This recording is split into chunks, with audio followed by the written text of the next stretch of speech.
Dimas foi uma espécie de mestre para a geração dele e para a minha geração que veio depois. Alguém diz, o maior cantador do mundo é fulano. Eu digo, o maior que eu ouvi na minha avaliação foi Dimas Batista. Ele que idealizou a cantoria feita, cercada, para que fosse cobrado ingresso. Antes dele não havia. Isso ele fazendo um trabalho com Ercílio Pinheiro. Então, por exemplo, professor, a cantoria, ela acontecia a noite toda. O cantador começava a cantar às 7, 8 horas da noite e cantava até o dia amanhecer. E Dimas é que impôs o horário na cantoria. Ele disse, eu só canto de 8 às 2, que ainda era uma cantoria muito longa, uma cantoria feita de 6 horas. E o dono da casa disse, não, eu só quero se for a noite toda. Porque à época o dono da casa promovia uma cantoria com interesse de vender bebida. Tinha sempre uma banca, uma bodega, né? E se fosse a noite toda, ele ia apurar mais e ia ganhar mais. Aí ele dizia, eu só canto se for até 2 horas. Ele disse, Ercílio Pinheiro dizia, não, eu canto até o dia amanhecer. Aí ele disse, quando era 2 horas, eu deixava a cantoria, o dono da casa já ficava com raiva de mim, a maioria das vezes não me dava nem dormida, e à época, ele disse que andava a cavalo e pegava o coxim, ia dormir em cima de um lajedo, em qualquer coisa assim, quando o dono não dava dormida. Ele disse, eu cansei de me acordar, o sol saindo, e Ercílio dizendo, adeus meus amigos, até outro dia. Nós tivemos um cantador chamado Manuel Galdino Bandeira, que durante meio século cantou sozinho. Ainda tinha outra coisa, ele tomava 3 litros de cachaça durante a cantoria e não se embebedava, tá certo? E estou falando enquanto era mais novo e tal. Conheci esse cidadão quando eu tinha 6 anos, foi o primeiro cantador que eu vi cantando na casa do meu avô, Manuel Amâncio Pereira. E ele era famoso de tal forma que aí, ele já estava velho, não aguentava mais os 3 litros, chegou na casa do meu avô, já meio puxando fogo, e fez apenas um baião, o primeiro, e depois embebedou-se. Mas ele era tão famoso que só com muitos anos depois é que eu soube que ele não aguentou cantar. Quer dizer, não deixou mancha com isso. Tinha chovido à tarde e ele começou a estrofe dizendo, não é tão grande, mas apenas como registro. Ele disse, fechou-se o tempo hoje à tarde, caiu a chuva de vez, começando a invernada na tarde de 26, e pelo que eu estou vendo, vai continuar chovendo, chove até no fim do mês.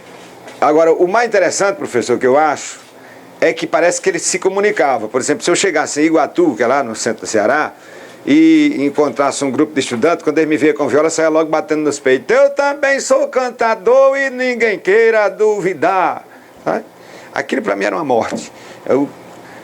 Quando eu ia que vinha uma turma de estudantes, dava vontade de me enterrar, de correr. Mas uma das coisas que marcaram muito a minha vida é que eu ia com outro cantador chamado Chico Crisanto. Na época eu morava em Iguatu e nós fomos fazer uma cantoria no município de Vaza Alegre. E quando entramos na cidade, eu até digo que foi a rua mais comprida que eu andei até hoje. Chico Crisanto num cavalo braiador. Isso é um tempo. E o casco do cavalo estremecendo no calçamento, as mulheres começaram a sair fora, de um lado e de outro, assim, da rua. Aí dizia assim, chega, neguinha, pra tu ver, que era o meu colega, né? Pra mangar. Ei, ei, ei, ei, ei. E eu ia num animal chotão atrás, já morto de vergonha, né, com essa história. Aí ia enchendo de gente assim nas calçadas. Além de dizer isso com ele, aí dizia assim, e lá vem outro. O outro era eu. E eu tão acanhado, com tanta vergonha, que não tinha coragem de olhar nem pro um lado nem pro outro. Eu olhava as orelhas do burro aqui. Na época a gente andava também de trem e cansei de chegar com viola e aquela meninada, aqueles adolescentes ficarem mangando da gente, zombando. Mas me parecia uma profecia, né? Que por tanto amor que eu tinha, não pensava em fazer outra coisa nem deixar de cantar. Estamos aí já com meio século de viola, de repente, por aí. Do que escrevi, eu considero o livro que eu fiz que nós fizemos sobre Conselheiro, a história de Antônio Conselheiro. Mas bem recentemente, nós estamos com um trabalho também sobre Lampião, Assim Viveu e Morreu Lampião, Rei do Cangaço, que eu gosto muito.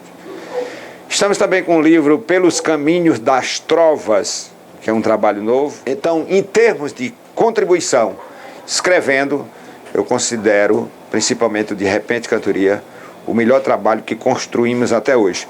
Porque eu penso muito de forma coletiva. Quando eu falo de conselheiro, é um trabalho individual.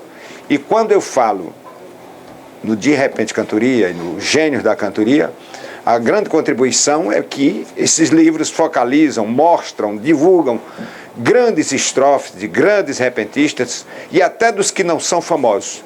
Se o verso aconteceu, a gente publicou e está por aí. Então eu acho que é a grande contribuição que nós demos. Olha, eu sei que o povo pensa que o gênero que eu mais gosto de cantar é galope à beira-mar. Pensando que eu canto muito fácil, pensando que não é fácil, nem para mim, nem para ninguém, cantar galope à beira-mar. Mas é o estilo que mais me identifica, tá certo? Quer dizer, raramente eu estou na cantoria para o povo não pedir um beira-mar, que nem toda vida sai como a gente espera sair. Oliveira de Panelas cantando comigo num festival que houve em Fortaleza, no Teatro Zé de Alencar. Foi uma noite que a gente foi muito feliz, inclusive gravaram com aplauso do povo, com entusiasmo. E lembro-me que, à época, aquela ovelha, como é o nome? A ovelha Dolly, tinha sido clonada, era só o que a televisão falava, né? E eu cantando um beira-mar com Oliveira e mais ou menos atualidade, isso e aquilo. E uma das estrofes que o povo mais aprendeu, então vou ver se me lembra ainda, talvez você saiba dessa estrofe mais do que eu, onde eu digo: o mundo se encontra bastante avançado, a ciência encontra progresso sem soma, da grande pesquisa que fez do genoma, todo o corpo humano já foi mapeado. No mapeamento foi tudo contado, 80 mil genes se pode contar. A ciência faz chover e molhar, faz clone de ovelha, faz cópia completa. Duvido a ciência fazer um poeta cantando galope na beira do mar. Eu gosto um pouco também de cantar mote em sete, quando ele é novo. Ao invés de a gente cantar um mote que já foi muito cantado, até porque alguém já construiu muita coisa boa, e é muito difícil superar, o mote interessante para nós, que trabalhamos o improviso, é aquele feito na hora, sabe? Que é uma novidade para a gente. Então, há uns 10 dias, eu estava cantando em Fortaleza, e já Simônio Leite, que é um ouvinte de cantoria, primo do grande poeta Rogaciano Leite, pediu um mote dizendo: a lei seca está fazendo eu beber refrigerante. E veio muito fácil essa estrofe. Eu disse: saí para o interior, não andei nem 1 quilômetro, veio um guarda com bafômetro e disse: sopre, por favor. Eu disse: eu sou cantador. Ele disse: toque e cante. Se beber daqui por diante, toma a carteira e lhe prendo. A lei seca está fazendo eu beber refrigerante. Isso é uma coisa que sai assim, que a gente... Eu digo uma coisa que o verso, a estrofe, a gente não faz. Encontra, ela está solta no ar. Aí quando você encontra, você já parte sabendo para onde vai. Primordialmente que os cantadores deixassem de cantar decoro, balaio. Eu me aposentaria e voltaria a assistir às cantorias. É uma pena, é uma tristeza que isso aconteça. E se eu hoje fosse começar a cantar, eu colocaria instrumentos outros na cantoria e não só a viola. Eu até digo, eu faria a cantoria vestida musicalmente falando. O Segaderal há 100 anos fez isso. Colocou sanfona, colocou violão, colocou até instrumento de percussão. O primeiro cantador que eu ouvi, como eu já abordei, chamado Manuel Galdino Bandeira, em 1952, ele não se acompanhava só com a viola. Já tinha um camarada com a rabeca, chamado Alfredo Cardonha, que era morador do meu avô, que o acompanhava. Então, a cantoria é linda, o improviso é maravilhoso, é sublime, mas falta isso. Então, eu vou repetir. Eu, aposentado, voltaria a ouvir cantoria se fosse totalmente de improviso. E se eu fosse começar a cantar hoje, eu colocaria instrumentos outros, porque enriqueceria a cantoria. E seria a única forma da cantoria inovar o público, que tem uma carência urgentíssima, vou dizer até no superlativo, de renovação de público. Essa cantoria não entra muito na juventude, por falta de melhor musicalidade. Obrigado, que Deus lhe proteja. Estamos aí.